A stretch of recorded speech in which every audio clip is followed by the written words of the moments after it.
पुण्यातील सिंहगड किल्ल्यावर हा धक्कादायक थरार घटना घडलेली आहे। संबंधित तरुणी 28 एप्रिल 2026 पासून बेपत्ता झाली होती। तिचा मोबाईल, बॅग आणि इतर साहित्य सिंहगड परिसरात आढळून आल्याने कुटुंबियांनी हवेली पोलीस स्टेशनमध्ये हरवल्याची तक्रार दाखल केली होती। याबाबत सविस्तर माहिती अशी की मनीषा धर्मदास गायकवाड ही तरुणी 28 एप्रिल 2026 पासून बेपत्ता होती। तिचा मोबाईल, बॅग व इतर साहित्य सिंहगड परिसरात आढळून आल्याने कुटुंबियांनी हवेली पोलीस स्टेशनमध्ये हरवल्याची तक्रार दाखल केली होती। वरिष्ठ पोलीस निरीक्षक वैशाली पाटील यांच्या मार्गदर्शनाखाली हवेली पोलीस आणि आपत्ती व्यवस्थापन रेस्क्यू टीमने 29 एप्रिल रोजी रात्री उशिरापर्यंत शोध मोहीम राबवली।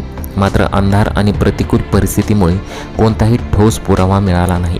त्यामुळे शोध मोहीम दुसऱ्या दिवशी सकाळी पुन्हा सुरू करण्यात आली। 30 एप्रिल रोजी सकाळी पुन्हा शोध मोहीम सुरू करण्यात आली। या मोहिमेत सहाय्यक उपनिरीक्षक गिरे प्रवीण ताकवणे यांच्यासह आपत्ती व्यवस्थापक पथक सक्रिय होते। सुमारे तासभराच्या शोधानंतर तोफखान्याजवळील बुरुज परिसरात संशयास्पद वस्तू आढळल्या। तपासादरम्यान तरुणीने बुरुजावरून खोल दरीत उडी मारून आत्महत्या केल्याचा प्राथमिक अंदाज व्यक्त करण्यात आलेला आहे। ही बाब प्रथम कृष्णा मरगळे यांच्या निदर्शनास आली। यानंतर तानाजी भोसले यांच्या नेतृत्वाखाली कृष्णा मरगळे आणि अन्य काही जणांनी मग दोरीच्या साहाय्याने रॅपलिंग करत खोल दरीत उतरून मृतदेहापर्यंत पोहोचवण्यात यश मिळाले। या संपूर्ण कारवाईत रेस्क्यू टीमने खोल दरीत उतरून धाडस दाखवत मोलाची कामगिरी बजावली।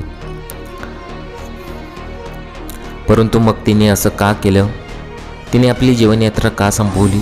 यामागचं अजून जे गूढ आहे ते अजून कायम आहे। परंतु सिंहगडावर अशा प्रकारे भयानक घटना घडली होती।